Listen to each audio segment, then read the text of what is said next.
MSW Media.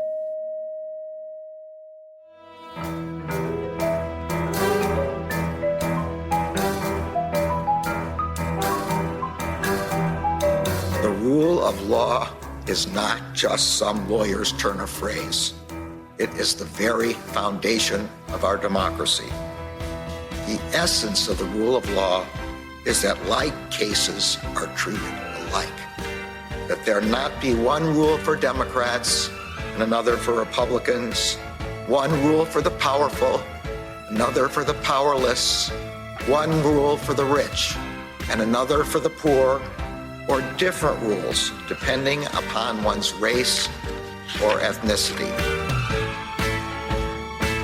To serve as Attorney General at this critical time is a calling I am honored and eager to answer.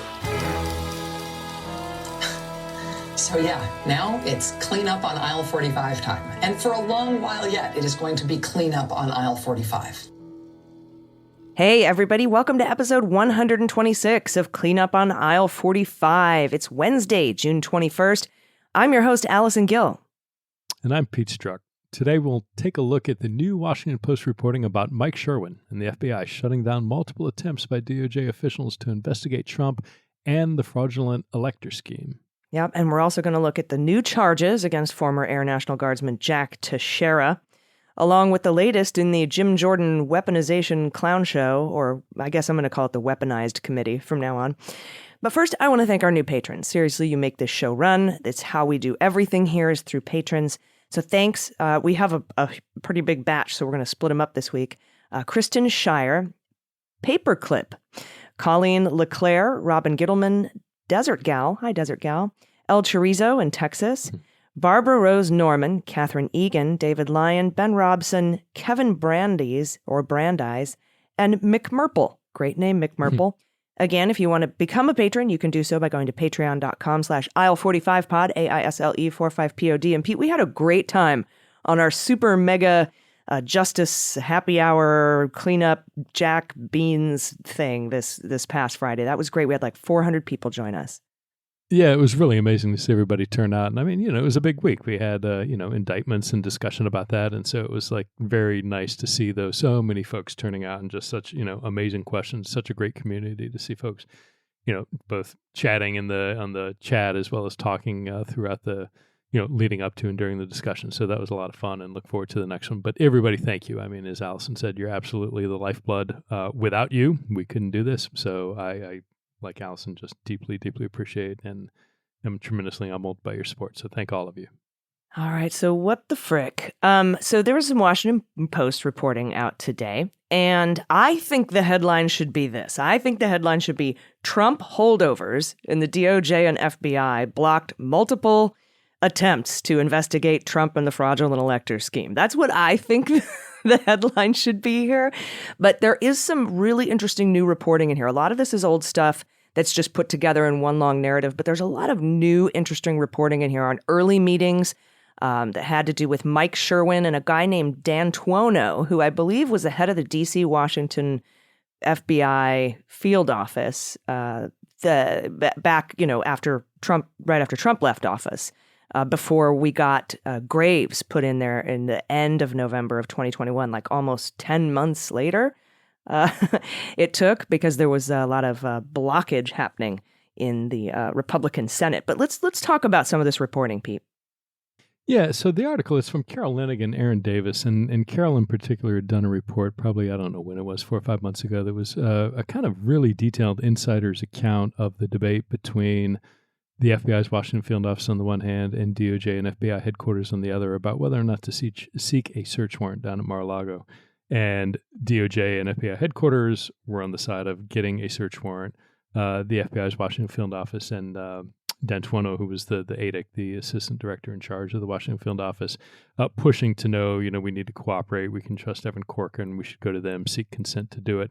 And it was really, it was disappointing to me from an insider's perspective to see so many people within, apparently the only people in this room or these rooms were the FBI and DOJ officials. So to see folks like that disclosing a lot of information that I had never seen, that level of sort of insider baseball between the FBI and DOJ before. So, on the one hand, good for the Washington Post and credit to Carol and all her colleagues for doing it. On the other hand, that's kind of like, if you're in the bureau of the DOJ, you need to not talk so much about what the sort of ins and outs are. But what's clear is that, at least Carol, and she was on one of the original authors on that piece, was getting additional information, whether she got it at the time, whether she was continuing leads. But this piece in the Washington Post on the Monday, the 19th, is a very sort of broad coverage. I mean, it's a very in-depth article.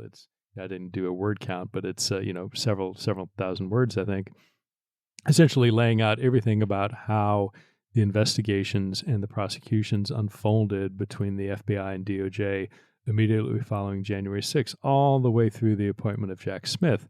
And like you, there's a lot in there that was surprising. I do think, I think like you and I share the sense that I think, Garland and people currently in DOJ get a lot of criticism, a lot of which I think doesn't take into account investigative facts on the ground, that you reported long before I joined this podcast, but point to things that were occurring on the ground. And when people start screaming, why isn't Merrick Garland doing anything? Why isn't this going faster? That really doesn't take into account the fact, that, poor old, what's his name? The hapless, DOJ Attorney General wannabe standing in his underwear and his in front of his garage as his phone's being seized. Jeff Clark. I mean, those things, that happened well before any January 6th hearing occurred. So to the extent people are saying, it took January 6th to kick DOJ in the ass. No, it didn't. Poor Jeff Clark was sitting there in his skivvies, hands behind his back while investigators went through his house. But on the other hand, it does point to a lot of things that, there was, it seems clear now, some missed time at the beginning.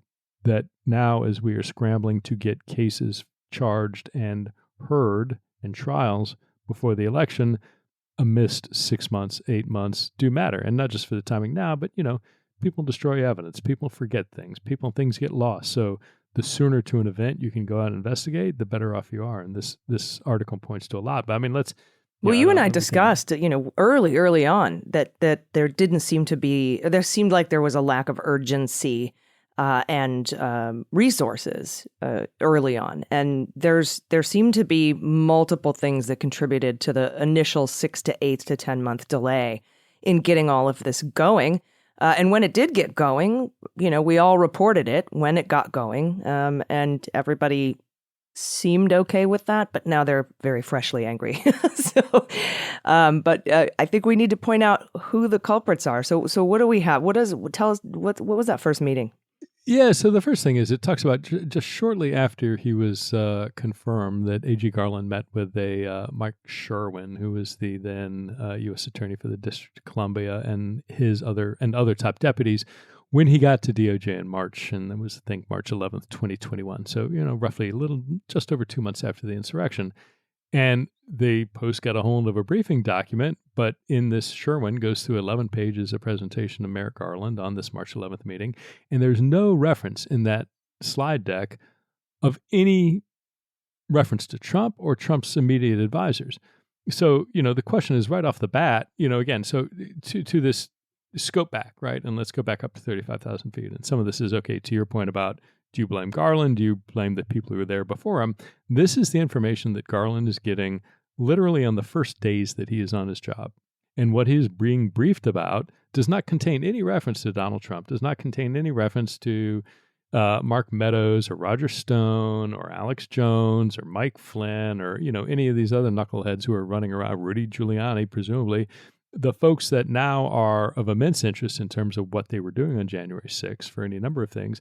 That first briefing he gets doesn't contain any information about that. So, the question becomes, all right, so how, what Garland is only as good as the information that he's being briefed about. But on the other hand, I think you also can't eliminate, and what bothers me the most, both by DOJ, but certainly also it's apparent to me, the FBI, is there some underlying concern about, well, we don't want to appear partisan. There's everything that we went through, and particularly the FBI went through as a result of the Clinton email server investigation, the Russia probe, the Durham investigation.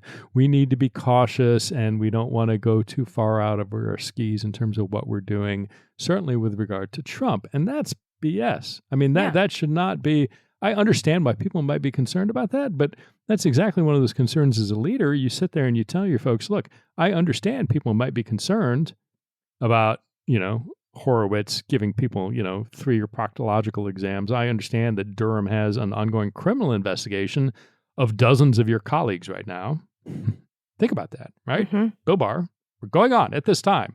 Literally dozens of people in the FBI being investigated by this criminal, investigation by this U.S. attorney saying, all right, setting that aside, I know you might be reticent or reluctant to investigate things which lead to Trump, but we're going to go out there and do it, and I don't want you to be scared, and I'll protect and back you up. And it seems very clear that certainly in large segments of at least the FBI, that wasn't occurring. That, on the contrary, people were scared. People didn't want to do it. I don't know, this threshold, we haven't met it yet. I don't want to get dragged into it. Why do we need to do it? And we talked about that chilling effect too. We're like, this whole investigating the investigators is really going to make the FBI pretty gun shy about going after anybody political at all. But those political considerations of trying to be apolitical are in themselves political. So it's this sort of double-edged sword there. But the effort, like you said, to investigate Trump over classified records had the same kind of obstacles with the FBI, as you brought up at the top of the show. But the delays began before Garland even got there. And this has to do with Sherwin, senior Justice Department officials, and Paul Abate. Am I saying that right? Abate. The top deputy of the FBI director, Christopher Wray.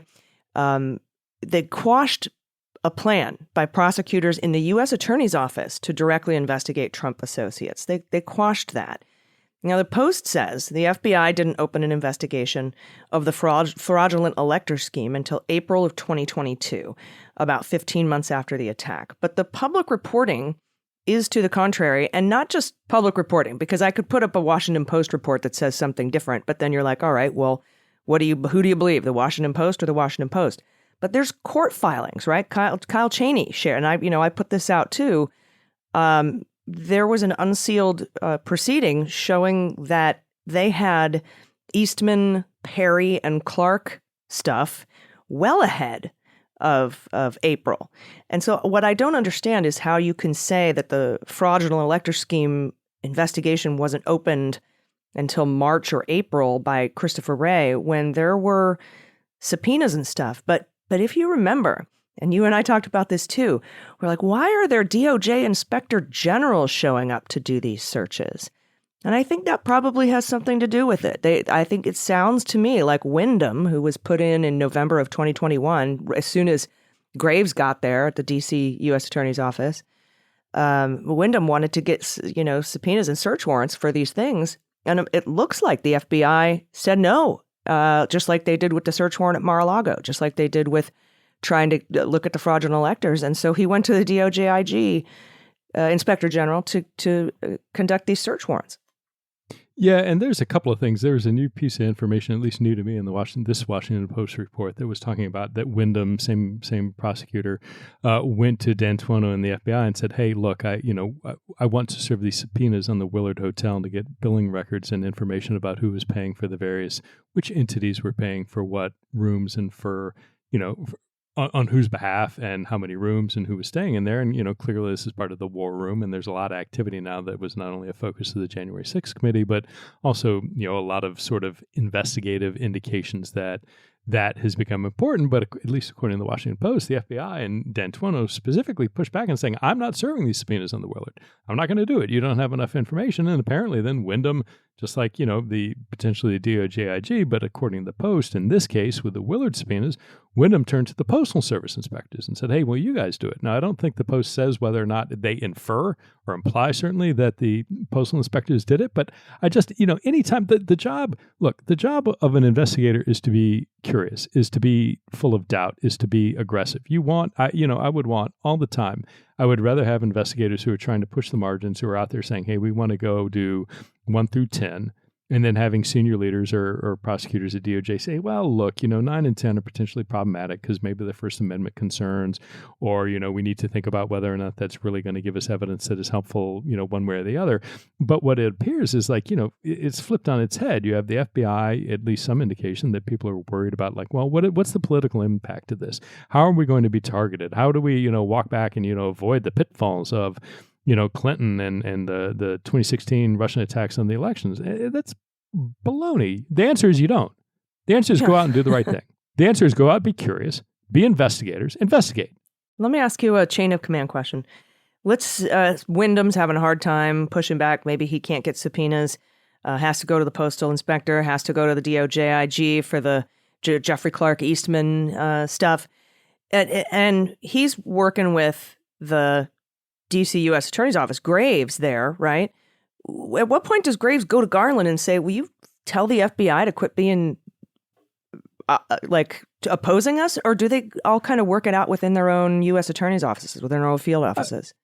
Look, generally you don't want to ever elevate something like that to main justice and FBI headquarters. That's the kind of thing. And again, people should understand. There are frequently conflicts between prosecutors and investigators about wanting to do course of action A versus course of action B, and there's a lot of give and take, and sometimes that gets very heated. So if something like this to occur is not unheard of. It's not unusual, and typically, nobody wants to go to their boss at down the street at and say, hey, look, we can't work this out. Will you solve it for us? But it also seems that at least from the early days, according to this Washington Post report, that Garland and Wray, and certainly, Lisa Monaco, the Deputy Attorney General, and Paul Abate, the number 2 at the FBI, the Deputy Director, were all kind of on board about, no, we need to build up from the ground. And look, I get that initially, right? Some of it, the article makes a good point that right after January 6th, the goal was we need to put some of these high visibility people who engaged in the insurrection under arrest because we want to send a message and have a deterrent effect.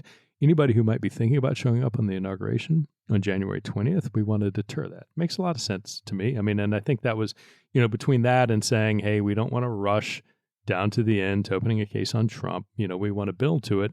That might make sense, but it doesn't make sense that, there's a quote in the article that talks about you do get to the point where as you're working up, there's not a ladder to get you from the people on the ground on January 6th, so the Oath Keepers of the Proud Boys, into some of this criminal activity, alleged criminal activity, particularly on the fake elector slates. There's nothing investigating the Oath Keepers and the Proud Boys and every single one of the 1,000+ people who trespassed onto the Capitol and interrupted the certification. None of that is going to get you to the plot, allegedly, to, have these fake electors upset the results of the election. You can't get from there, from point A to point B. You have to start at a different point, and that's one of those, the frustrating especially things if you're not allowed to subpoena people at the Willard. Right. So which would be the only connection. Yeah, and I don't, and it is concerning to me that I don't know, D'Antuono, we investigated different sorts of topics and areas, and we didn't overlap in any particular assignment, so I don't know him, but I am concerned where you see somebody who is showing up in a couple of different instances, whether it's the fight to not, we shouldn't get a search warrant for Mar-a-Lago. It's all right, well, that delayed things at a minimum, and God knows what happened to all these classified documents in the hands of Trump, and what was lost in the course of those months of delay, when that same person is here sitting there saying, I'm not going to serve these subpoenas at the Willard, causing a prosecutor to go to the Postal Service inspectors to do it. It just isn't, again, the core needs to be curious, and it shouldn't matter. Be curious about what Hillary Clinton did with her, server. Be curious about what the Russians did. Be curious about what the hell, Clark and Eastman were doing. It's just your job as an investigator. First and foremost, top of the list, work hard and be curious. That's all you can ask for. Yeah, and it seems to me like a lot of the sourcing here is Sherwin. The Post got his memo from that meeting. And part of me wonders if this isn't like a Sherwin, rehab tour kind of a thing. Maybe he wants to come back out and be somebody again. But I want to talk a little bit more about Sherwin, just a little bit. But we do have to take a quick break. So everybody stick around. We'll be right back.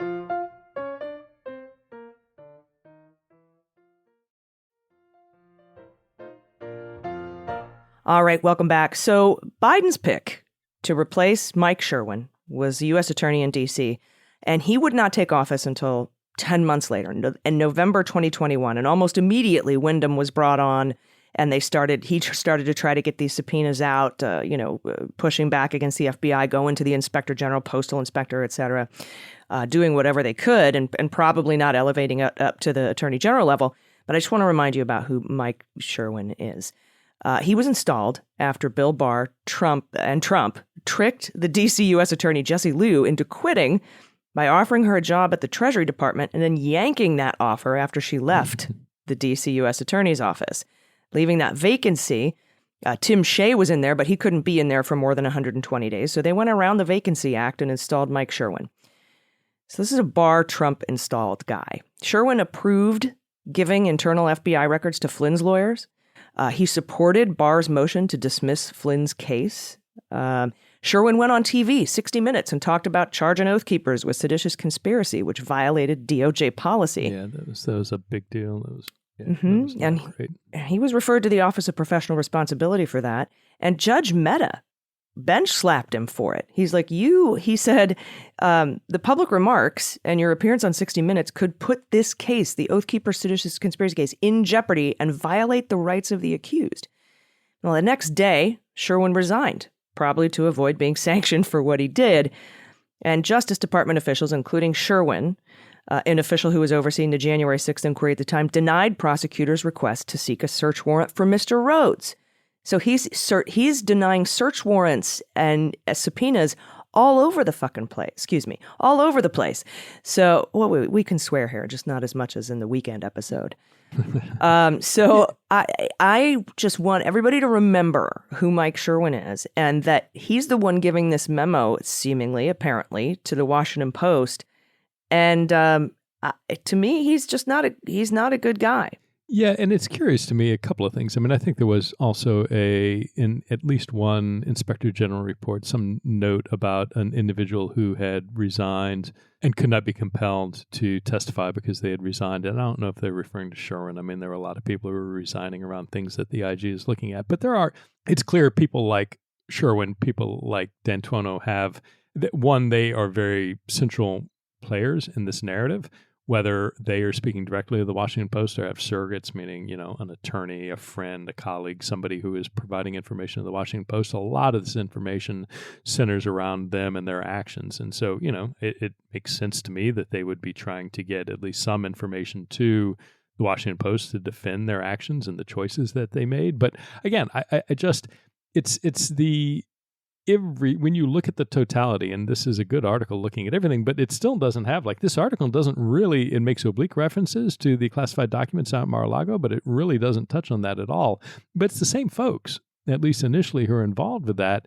And then again, I know it's, and we can talk about this maybe some later too. Merrick Garland comes in late and Lisa Monaco comes in late, but I do think there's some things in that article that are, discouraging in terms of, discussion about, not using Trump's name in any briefing document to avoid the T word, like he's Voldemort or something like that. I do. Right. But that's one person who said that about So that's not a quote from Garland or anything like that. But I mean, if that's how one person felt, then that's how one person felt. Yeah, and again, to the point I made earlier, when you come in, I mean, I think you walk a fine line when you walk into a senior leadership position. And look, I've been in a senior leadership, but nowhere near like the Attorney General of the Department of Justice or the Director of the FBI. I've briefed those people, but when you come in, you're relying on your subordinates to give you a lay of the land. You want to be, on the one hand, hear what they have to say, appreciate what they've done, try and learn from there why they did or didn't do things. And if you come in and you start being a jerk and aggressively questioning people about why haven't you done 1, 2, 3, 4, 5, 6, 7, 8, I mean, that's just that. In my experience, that's a mark of a poor leader, right? You want to come in and sort of absorb what's going on and just listen for a week or 2 or a month. And so, of course, Garland's but not in a like really 6 spot. or 8 months, right? No, right. But I mean, Garland's in a tough spot. But again, his view, his perspective of what's been going on is directly shaped by the people who are briefing him. And so, and again, those same people who are like, to the extent, what does Garland know about the investigation of Hillary Clinton? What does Garland know about the investigation of Russia's attacks in 2016? The only thing he probably knows is either what he's read in the newspaper or what these same people are briefing him. And these same people are briefing him like, holy crap, we got drug into a knockdown, drag-out political battle with the Republicans, with accusations all over the media that we've been accused of politicizing DOJ and the FBI. We want to avoid that. We want to be careful. What people aren't telling them, because everybody in the mainstream of the FBI for sure, and I believe also DOJ, was more than happy to have that go off and be Mueller's, right? It's not anything to do with us. We're not going to draw Trump's ire by doing it. And so, nobody is saying, hey, yeah, we got a lot of heat, but, it was the right thing to do. And at the end of the day, there's a lot of bad, alleged illegal behavior here that we're going to have to investigate one way or the other. I don't think that was the message being put forward. And so, you have built into these initial briefings a huge risk aversion, which again goes, at the end of the day, the bad guy is Trump. The bad guy is Barr. They are the ones who enabled this sort of the constant working the refs, as it were. They intimidated successfully, in my opinion. Yeah, that was their goal. Their goal was to chill this kind of thing. And it worked. And that's what I think this article bears out, is that it worked. Also missing from this piece, on January 25th, the Department of Justice Inspector General opened an investigation into Jeffrey Clark and possible interference. They opened 2 that week. They opened one into what the DOJ's response was to January 6th attack on the Capitol, and one into, did DOJ try to interfere in the peaceful transfer of power? And later that year, in October of 2021, right before Graves got to the U.S. Attorney's Office in D.C., Garland swore under oath to Congress that the DOJ Inspector General was investigating that, and that he would accept whatever recommendations Horowitz made to him, the DOJ IG. Meaning, which tells me at that time that investigation had not yet finished. But then, very shortly after that, we have Wyndham coming in. We have other things happening. We have Clark. We have subpoenas trying to go out from Wyndham for Clark and Eastman and stuff. So I think at some point those recommendations came in.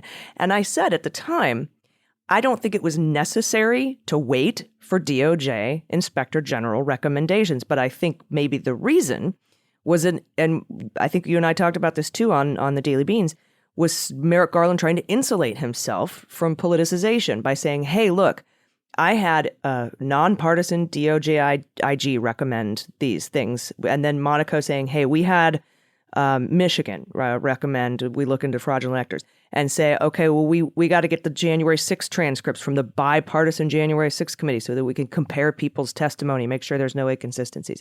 There seemed to be a lot of hemming and hawing to insulate himself from seeming politicized. And I didn't think that extra step was necessary.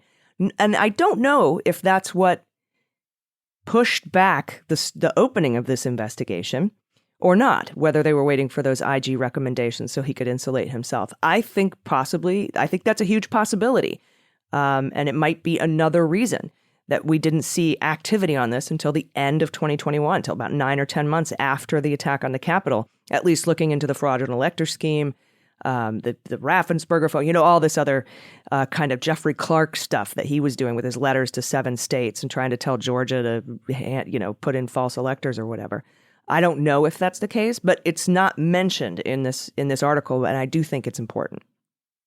Yeah, and I don't think the people who are really going to keep in mind too, not only this Washington Post article, but every single article you read is informed only by the people who are choosing to talk, right? So it's not, Merrick Garland and Lisa Monaco and Chris Wray are not sitting down with Carol Leonnig and spilling their guts about everything that's going on. So it's very much a Rashomon thing going on, where the perspective of the article is the perspective of the people who have chosen to speak to the journalists, and based on information that independent of those people talking, journalists can come up with, the court records or whatever the witness meeting memos, whatever the case may be. So it's not an entire picture of the sort that you would get. Like the IG will sit down and have a much broader access to people and be able to tell a much greater story. But in general, IG, unless it's like some urgent, like, hey, we found a systemic problem with all kinds of like FISA Woods forms, and you've got a problem with verification across the board and you need to fix it right away.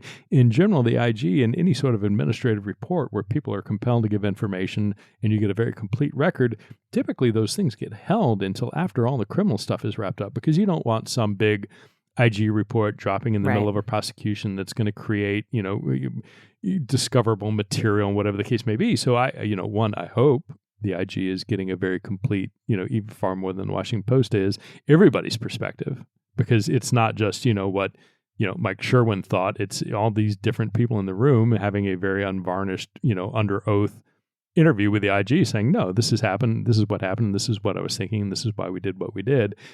I hope that will come. We'll see. I think, my little inside opinion is that I think, Mike Horowitz is much more afraid of Chuck Grassley and a Republican Senate Judiciary Committee than he is of Dick Durbin and the Democrats. And that's the committee that gives him his funding and his legal authority. So I'm curious to see what this report ultimately looks like. But, again, he has shown that he's able to put out very comprehensive, very complete accountings of what went on. And so will he do that for all of the things from January 6, 2021 through, today?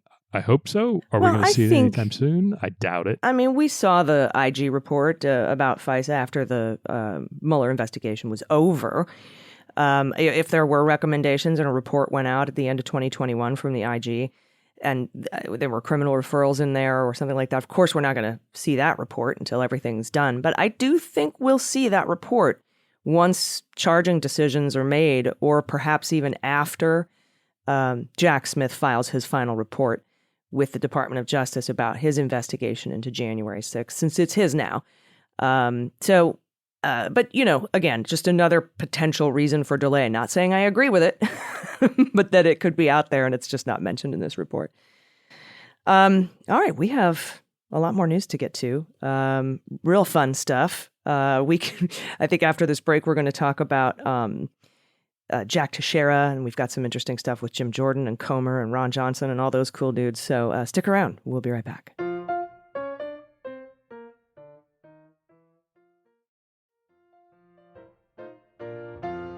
Welcome back. We have more patrons to thank. So starting with Jennifer Keller, Linda Yeager, Tom Boulay, Deborah Wallison, Tony in PA, Robert Edelstein, Sally Fry, Meglet, Most Girly, Alexis Blake, Kathy, Patty and her pug are patrons, Susan Lefevre, Bruce Mayer, and Marcia Jacobson. Thank all of you so much. Again, they couldn't do the show without you and really, really appreciate your support and for becoming patrons. So thank each and every one of you. So next thing, let's shift to the New York Times and Glenn Thrush, who is writing about Jack Teixeira. Teixeira, you may remember him as a former Air National Guardsman up in Massachusetts who was arrested earlier for posting a variety of classified information allegedly on a Discord server and also engaging in some really concerning racist, anti-Semitic, racially charged comments while firing weapons at a range and also having a great deal of, a number of firearms in his possession, but engaging in a lot of very problematic behavior. He was arrested via complaint, which is one sort of avenue that the government can go if they want to get an arrest warrant quickly. They'll swear out via what's called a complaint. An agent will go in front of a judge, swear that out, say, look, here are all the facts that are, or not all the facts, here are facts that are known to me, demonstrating probable cause that a law has been broken. I want a warrant for his arrest. The judge signs that, issues an arrest warrant. Frequently in those cases, though, either, a couple of things have to happen pathwise if you do arrest somebody via complaint. One of those paths is to go get an indictment, to take information for a grand jury, get an indictment. And in this case with Teixeira, that's what happened. Last Thursday, a federal grand jury indicted Teixeira on 6 counts of retaining and transmitting classified national defense information. And Allison, it's a big deal. I mean, if convicted, the max he could face is up to 60 years in prison. It won't probably in all likelihood be that long, but this is a really, really serious set of crimes that he's accused of. Yeah. And it's a 10-page indictment. And it represents a distillation of the, quote, immense trove of secrets Airman Teixeira is accused of taking from computers at an intelligence unit at the Cape Cod Air Base and sharing with online friends he was hoping to impress in a chat group on Discord. Justice Department lawyers have said the extent of the information he leaked far exceeds what has been publicly disclosed. And that's the frightening part. To me, and I think that also might be true in the Trump documents case. The information we know about is nothing compared to what actually happened, right? Yeah, and some of this, we're relying a lot on some of it was the New York Times who's done. Eric Toller, I think is his name, one of the reporters who did a lot of work digging into material that were on Discord servers and some other places and trying to find out, okay, what it is that he leaked, but the reality is that, DOJ and the FBI is, it seems like, at least from the wording of the indictment, gone out and done yet more work. And again, DOJ has the advantage of subpoenas and search warrants that the New York Times doesn't, and have found, again, what you just mentioned, that it far exceeds what's been publicly disclosed.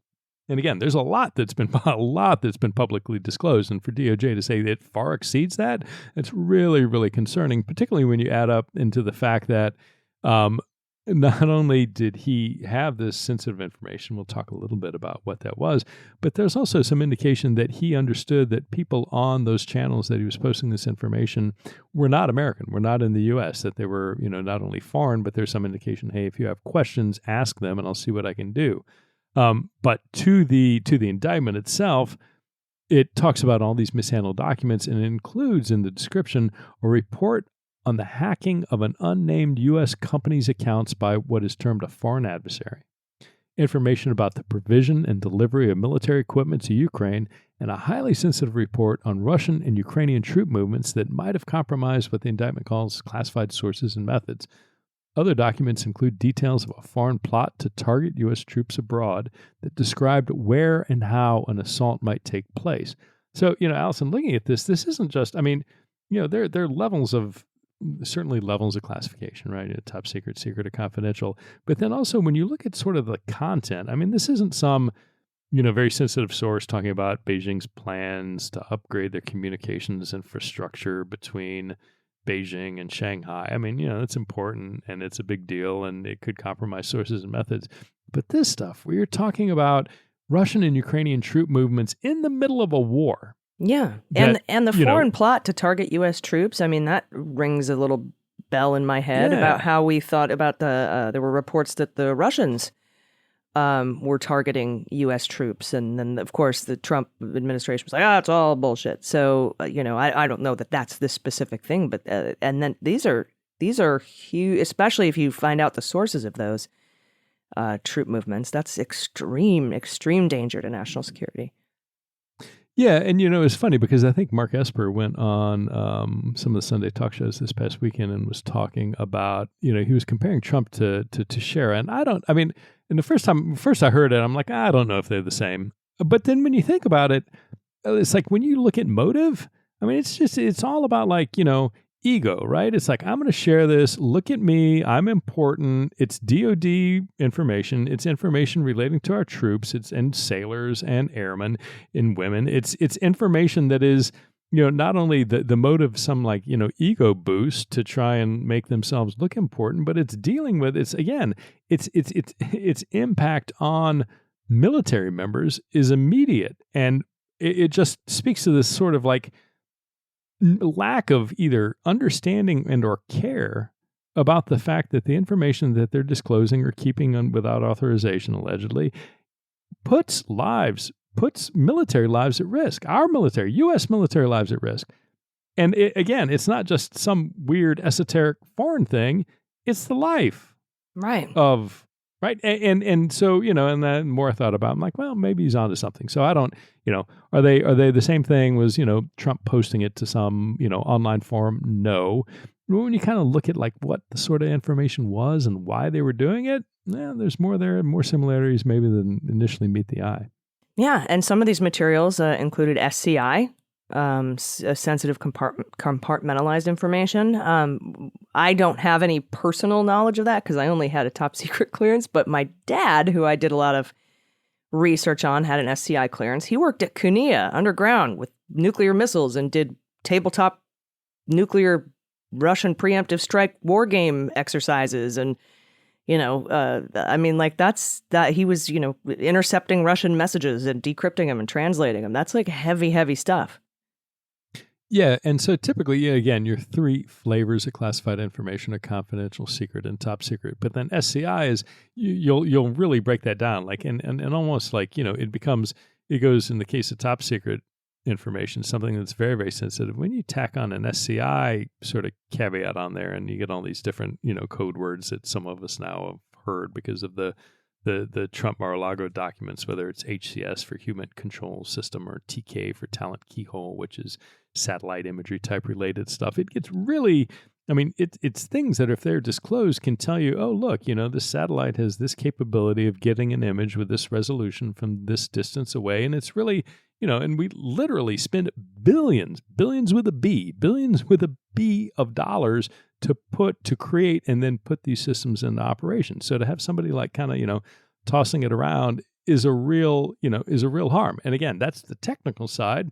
On the human side, if this sort of thing leads to the identification of somebody who is within the PRC military, within 2PLA, their military intelligence services, if that allows the PRC to identify them, there's a real good chance that they get arrested and executed. So, not only are we talking about huge amounts of money, we're talking about human lives. And so it's a really big deal.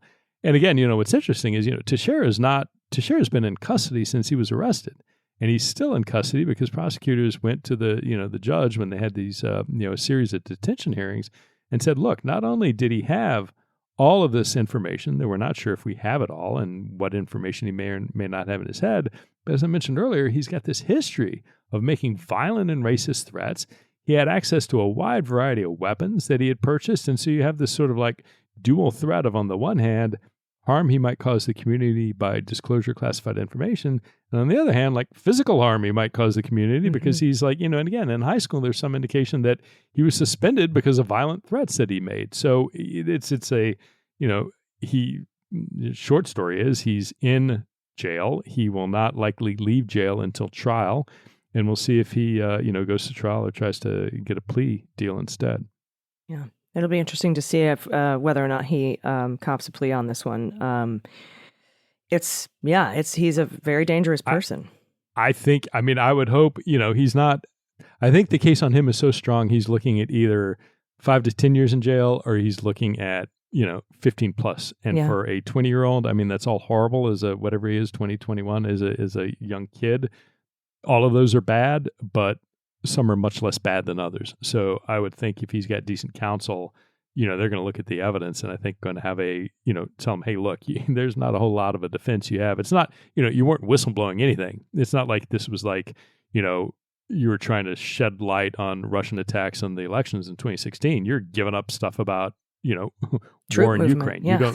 You don't, there's not a compelling defense here. It's in your interest to take a plea. So hopefully he's getting good advice. I would not be surprised at all if I were his attorney, and I'm not an attorney, but having seen a lot of cases, I would be advising him heavily to take a plea deal. So, stay tuned and let's see what happens.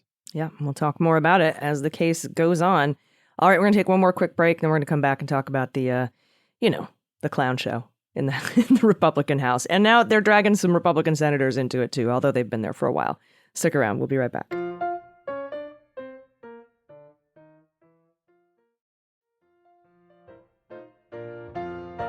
All right, everybody, welcome back. Just a few more patrons to give a shout out to. Thanks for your patience. Kyle Bordeaux, Julie Forbes, Linda Bell, Lori Mayorga, Gretchen Gard, Chris Callison Birch, Caratessa Sparkletoes. I love it. Ted Boone, Opal, Dan Lamone, Zach Sampson, and Heather C. Again, thank you so much. You make this show happen. Now over to the weaponized committee. This is Jim Jordan's committee and his pals. So, he's been trying to get the Justice Department to hand over Trump stuff because Trump is telling Jordan, hey, get whatever you can, be my public defenders, muddy the waters. So Jim Jordan's writing heated letters to the DOJ saying, we demand all of the investigatory materials into Donald Trump, even though we know that you can't hand over stuff that's part of an open and ongoing investigation. He didn't say that, but he knows. And the Justice Department largely rejected his request for information related to Special Counsel Jack Smith's investigation. Not surprised. Department of Justice told Jordan he was requesting, quote, non-public information about an ongoing criminal investigation and prosecution by a special counsel, unquote. I could have told you that. Jim Jordan. And I was a comedian for 10 years and was a civil servant. So, quote, protecting the confidentiality of non-public information regarding investigations and prosecutions preserves the American people's confidence in the even-handed administration of justice by guarding against the appearance of political pressure or other improper attempts to influence department decisions. And Pete, they go on to say this is to protect Trump. This is to protect the rights of the accused as well. That's what I don't think people understand. You could mess it up for Donald. if you do this. It could violate his Fourth Amendment. Like, people just don't seem to understand. And other unnamed or unindicted co-conspirators or people who aren't being charged, releasing their names that's a bad. We don't do that. You do if you're Durham, but we don't do that. Yeah, right. Of course. Yeah. And, keep in mind, too, this is coming on the heels of Rolling Stone reporting that we talked about earlier, I think a couple of weeks ago at this point, that members of the Trump team are trying to get the names of every person working for Jack Smith because they want to put them on a short list. That one of the first things that happens when Trump regains the presidency is they all get fired. So, this is, clearly... And harass them in the meantime. And harass, right. And, before that, do what, Trump has already done by talking about, naming Jack Smith's spouse and, kind of repeatedly, he knows full well what happens when he names her in a speech. I'm, certain the level of sort of, not just spam, but, outright threats and both online and physical threats that come their way. He knows what he's doing. And so there's no hidden agenda here. The goal is retribution. Yes, Trump always tells all his campaign rallies, and now he's just enlisted Jim Jordan to try and use the power of Congress to get at that same information. And, like you, not at all surprised the DOJ said this. It was absolutely predictable. And it's, it just goes to show that, this kind of BS performance art that Jim Jordan is engaging in, knowing he's not going to get anywhere. The goal is... But then he can say that they're, they're deep state. They won't give us the stuff. Right. And what are you doing? What are you doing? You're trying to, it is a mob boss, right? You're working for a mob boss who are trying to identify people who are investigating you to try and put the screws to them to deter them from doing their job, right? To say, look, you really want to do this because it might, a couple of years might cost you your job. He's putting the Congress, the power of the Congress behind that effort.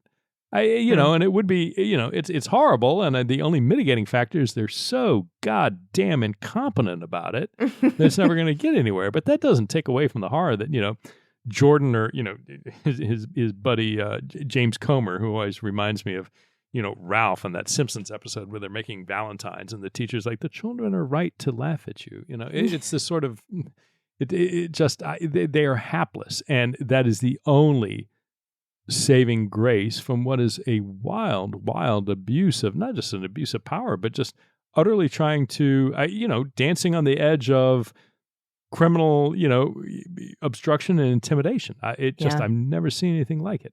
Yeah. And the DOJ, by the way, did say we do have 26 people working for Jack Smith, but they're not going to give you the names. So, that's pretty comparable to what Mueller had. I think Mueller had about 17. But then there were, I think, 20 to 40 co-located FBI agents, counterintelligence folks that were going back and forth doing counterintelligence stuff. But I don't think I think that the 26 doesn't include FBI agents, analysts, and things like that. So that's a pretty robust group.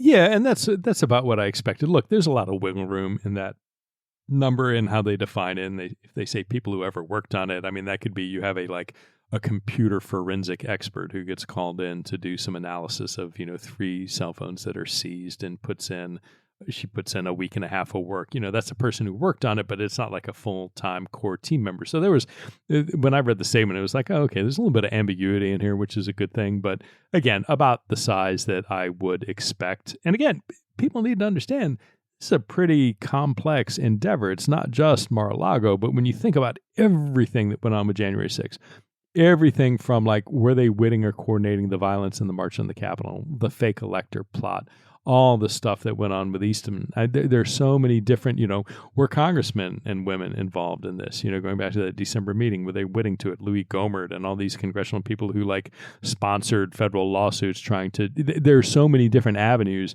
It's a complex investigation. So, I wasn't surprised to see that many, and I'm glad to see that it's resourced as it, at the level it appears to be. Yeah. I remember there was a whole forensics team, accounting team that was brought into the Mueller probe that was ancillary, right? But there's definitely more to just the core team, and they don't really specify whether this is a core team or not. But of course, no, Jim, you can't have their names.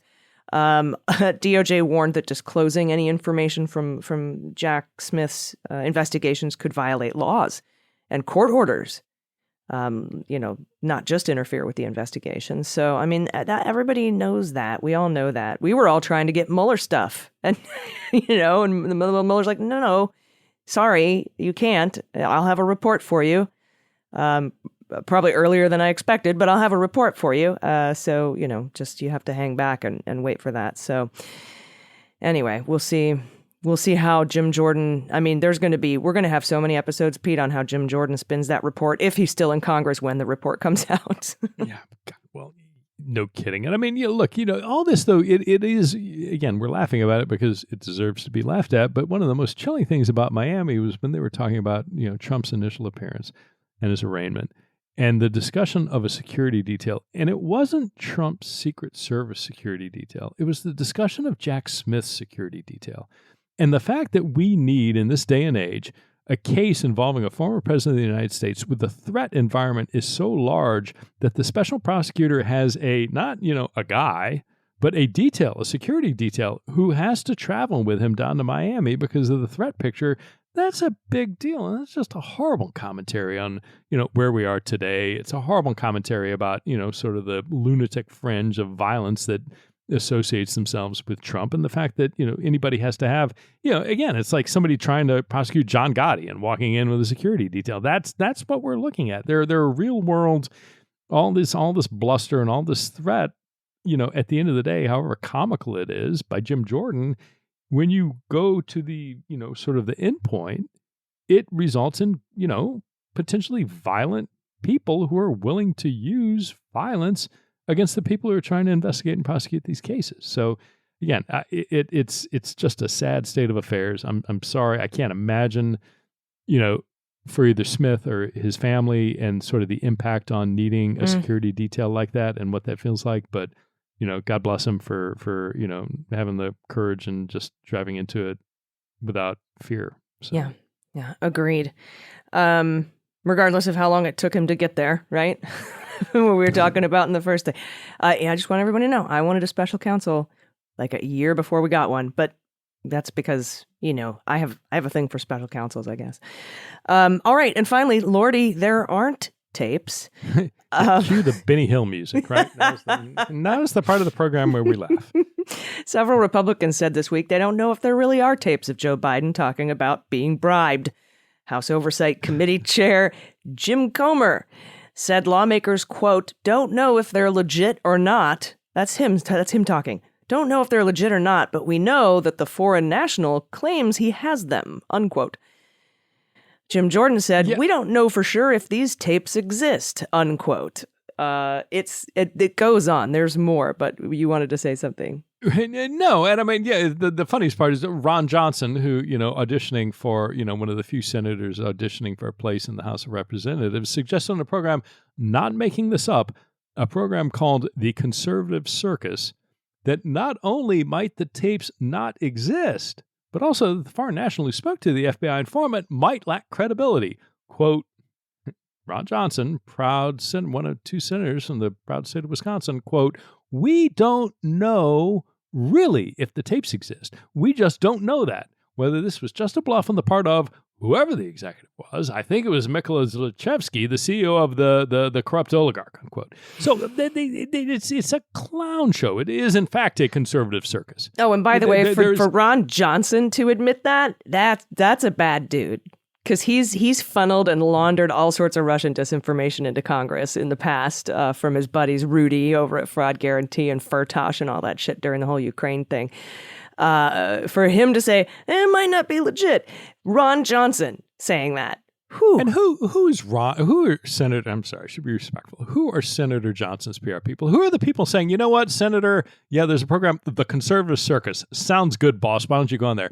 Hey, boss, there's this group coming in. They've got information. They're kind of sketchy, little slimy guys. Their company, they call themselves Fraud Guarantee. Hey, go for it, boss. That sounds. I mean, who is advising this man? Why is it that he continually find, it's like it truly, you could not make. We do more research for the shows I appear on.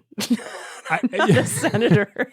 Well, we'll see where it goes. But, hey, he just got reelected. So we have 5 years and 2 months, 5 years. When was he sworn in January?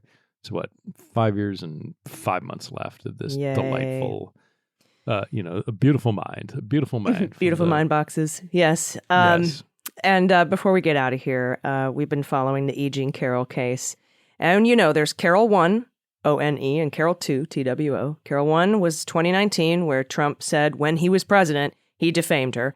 Then there was Carroll 2, when he repeated the exact same stuff on Truth Social after he was president. They won their case, Carroll 2. But Carroll 1 was hung up because DOJ was going to rep that case, and it was being decided by the D.C. Circuit Court of Appeals as to whether or not DOJ could, no, not Second Circuit, Second Circuit, which threw it to the D.C. court, which threw it back to the Second Circuit. And that, it's just been going on and on because trying to decide whether what Trump said when he was president was part of his job. Now, it was originally Bill Barr who came in and said the DOJ is going to rep in Carroll 1. Well, recently, as you know, Carroll filed an amended complaint to the first one, the 2019 Carroll 1 case, saying, hey, he went on CNN Town Hall and said all the same stuff again. We'd like to do an amended complaint onto Carroll 1. At which point, Department of Justice and Merrick Garland said, oh, really? Well, we withdraw our representation of Donald Trump in that case, and we would like time to reconsider whether we will represent him based on whether or not the judge accepts the amended complaint. Well, the judge has accepted the amended complaint, and Judge Kaplan, same judge as the Carroll 2 case, has set the trial date for January 2024. But I haven't heard yet if the DOJ is going to rep. I don't think they will, because there was stuff said outside of his job, and the court has accepted this as one case. Yeah, and it's going to be really interesting, too, because I do think, look, at the end of the day, however much Merrick Garland talks about returning DOJ to the norms that have guided its history for the, however many past generations, they are sensitive to public sentiment. They do read the Washington Post. They do see criticism that's being levied against them. And so in the context, certainly they got a ton of it, in my opinion, appropriately, when they defended Trump, saying this was, they were going to remove it. And he made these comments in the, course of his official duties as the president, which I think is nonsense. Yep. I am very curious to see where they come out on this, because there are a lot of things, going on in terms of DOJ's position vis-a-vis Trump as opposed to the presidency, and whether those two are necessarily analogous in a legal sort of courtroom setting. That I think DOJ, I hope, is doing a lot of really hard thinking about what does justice served look like? And, if you do or don't do something with Trump, it's not like you are giving up or setting any precedent from a more, dare I say it, normal president. Trump is sui generis. So just the things he are doing, in my opinion, don't lock you into, Trump was saying the things he said about E. Jean Carroll, and some president in 2082 is going to say something that is not, not at all anything like Trump was, and therefore, but you're locked into this precedent.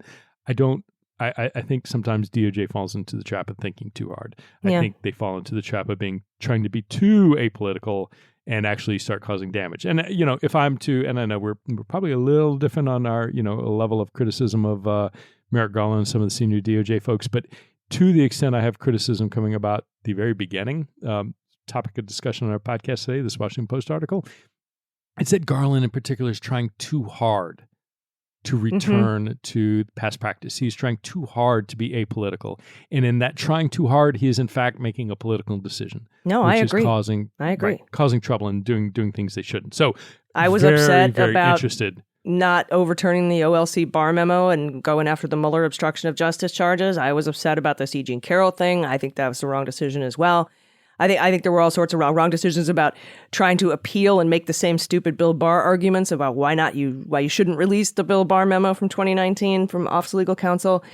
But here's what I think the DOJ will do, because he's so careful and so trepidatious. I think he'll come in and say, look, there are remarks in this lawsuit that were made when he was not president. Therefore, we cannot represent him as the DOJ, but we will not opine right now as to whether or not the comments he made while he was president were part of his job. We don't have to, because there are parts of this lawsuit that he made comments when he was not president. And that precludes us from having to represent him. Bye, have a nice day. So that's what I think is going to go down. That makes sense. Right. No, that totally makes sense. And that gives them an out. I don't know how that impacts the arguments about what the earlier things. But yeah, to the extent it was like things on CNN, it's clear that he was no longer the president. I think that, if they can find it out, they'll jump at it. So I want him to say, we wouldn't represent we don't think that's what he, the comments he made were in the line of duty as president, but they won't. I don't think they'll have to, and I think they'll take the easy out here. I think you're right. I think you're right. Yeah, and we'll know soon enough, though. Yeah, that's my beans. All right, well, this has been wonderful. And who knows where we'll be next week at this time, my friend. There could be other charges coming out of New Jersey. There was ongoing investigations and a Jack Smith filing. We could have January 6th stuff wrapping. I mean, we're at right now, it's a anything could happen time period. Yeah, and we're, next week we'll be about a month out from the beginning of the window when Fani Willis said that she would, to be alert for any sort of indictment coming. So, but how do you, it's filling up, right? So you've got New York, you got Alvin Bragg, you got Jack Smith in the trial and the documents. You have now E. Jean Carroll's lawsuit in the beginning of January 2024. You have Georgia yet to come. You have January 6th potentially yet to come. And all this New is York Attorney General.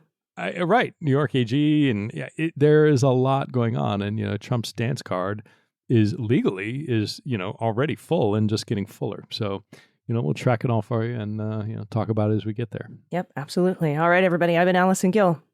And I'm Pete Strzok. And this has been Cleanup on Aisle 45. Cleanup on Aisle 45 is written, researched, and produced by Allison Gill, with editing by Molly Hockey. Our art and logo design are by Joelle Reeder and Moxie Design Studios, and our music is composed and performed by Adam Orr. Cleanup on Aisle 45 is a proud member of the MSW Media Network, a collection of creator-owned podcasts dedicated to news, politics, and justice. For more information, visit mswmedia.com.